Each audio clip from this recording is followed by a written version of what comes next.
Sang-ayon po ba kayo sa pag-aresto nila kay PRRD at pagdala sa ICC sa Netherlands? Hindi. Bakit Hindi po, ma'am? dapat. Kasi hindi naman makatarungan yung ginawa nila eh. Kay Presidente Duterte. Dapat lang yung si BBM bumabaya sa pwesto. Bakit po, ma'am? Bakit po? Hindi magandang ginagawa niya ngayon. Sa totoo lang.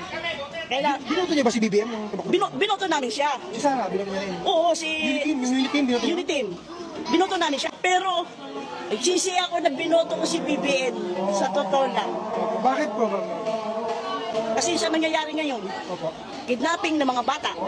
Mas safe ba nung panahon ni Digong? Oo. Takot ang mga tao. Takot ang mga tao sa ginawa ni Digong. Okay yun. Approve kami doon.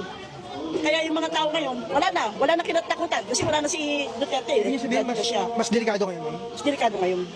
Oo. Kaya, Taga Mindanao din po kayo?